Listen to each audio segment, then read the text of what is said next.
Lesson 26 from Unit 7 is going to be on the basics for confidence intervals. So here's the deal with a confidence interval.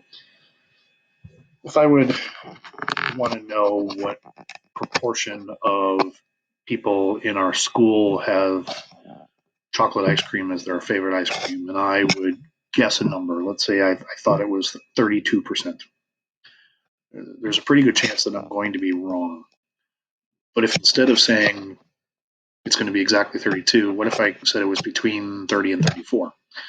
Now I've got a better chance of being right. And that's what a confidence interval is, as opposed to giving a what's called a point estimate as a single number.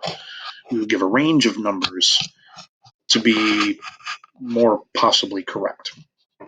Now, if you know what the answer is, let's say I asked everybody in the school and I could come up with a number. Well, that's obviously the best way to do it. But with 2,800 students in the building, more with teachers and all of that, it doesn't really, you're going to walk around and ask everybody. You're probably not. So what you would do is you would do a survey, however you would do that, whether it's in your classroom or go in the cafeteria when there's people in there or whatever it happens to be, and come up with a sample. And then based off of that sample, come up with a prediction. Again, you do the sample and it turns out to be 32%. Well, that doesn't mean that the school is 32%. It just happens to be your sample.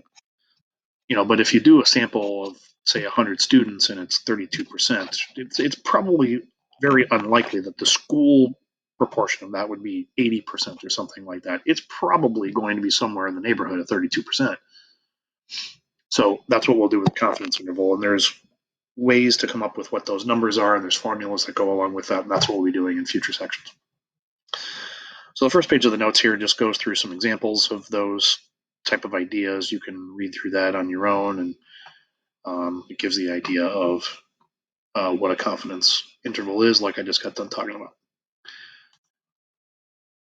All right, so before you go too much further with that, we have some terms that we need to go through.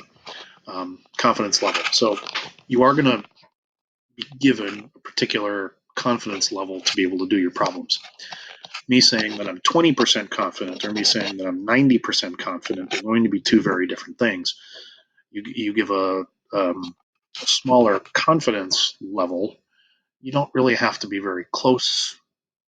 So you're probably going to be wrong. If I say I'm 30% confident in something, that's not very confident.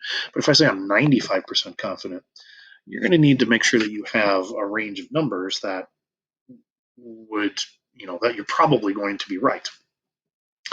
So based on that confidence level, we'll come up with the confidence interval, which I just talked about a few minutes ago. And in that confidence interval, we're going to have an estimate, whether that's a proportion or a mean. And then we are going to add or subtract some sort of error to it, this margin of error, that will go on both sides to come up with the interval. Now, margin of error, I had said, if our mean was 32, or if our average was 32, and I would go, say, from 28 to 36, which would be adding and subtracting 4 from both sides, that's going to be the margin of error, by the way.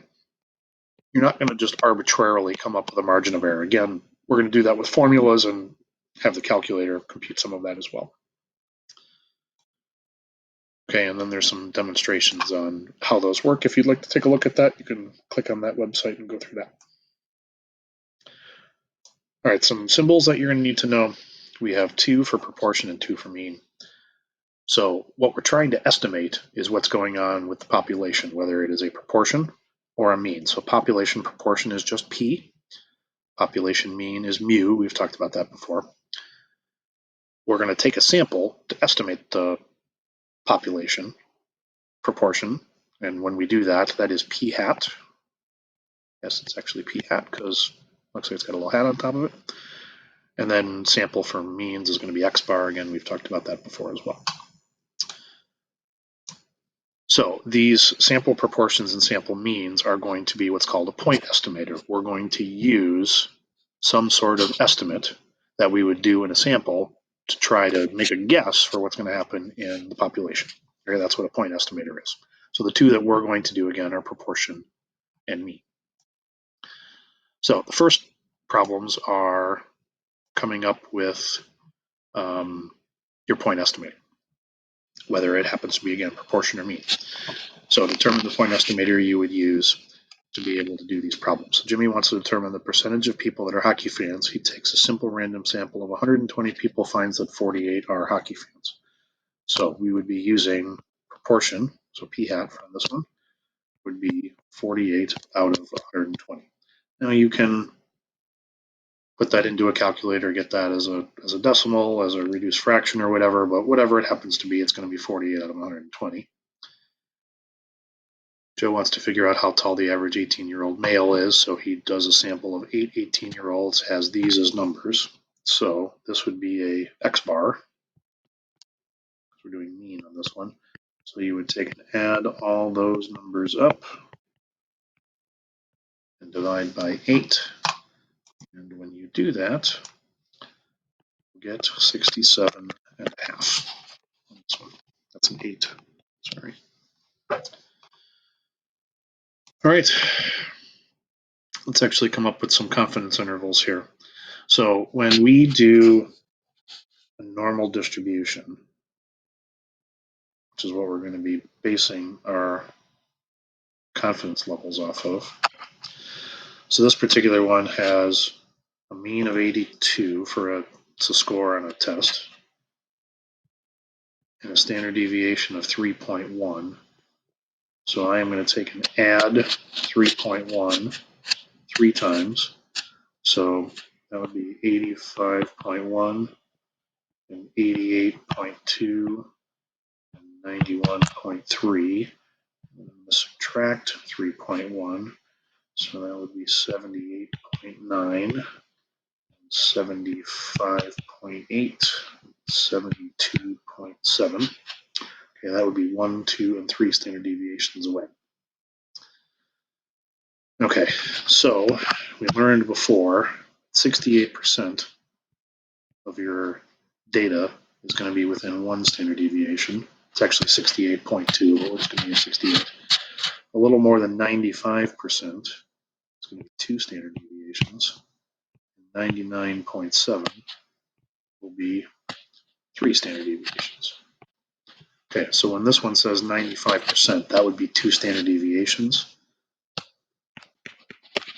So that would be from there to there. All right, let's create a confidence interval. So take a poll. Doesn't say how many people, but they're given the number, so we don't have to figure it. It tells you that 61% respond Coca-Cola, so there's our percentage.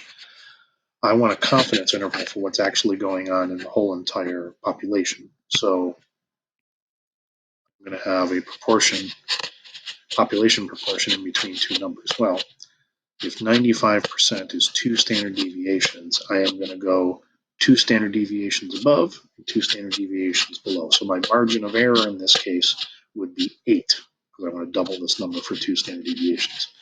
So 61 minus 8 would be 53, and 61 plus 8 would be 69. So I would go between 53 and 61%. So the interpretation of this would look like this. I am 95% confident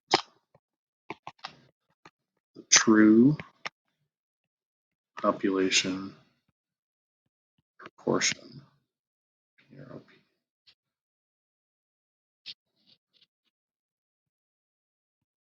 sorry, I didn't know I spelled proportion there for a second, proportion of people who prefer Coca-Cola is between 53 and 69%. That's how you interpret it. Yeah, that's lesson 26. Let me know if you have questions.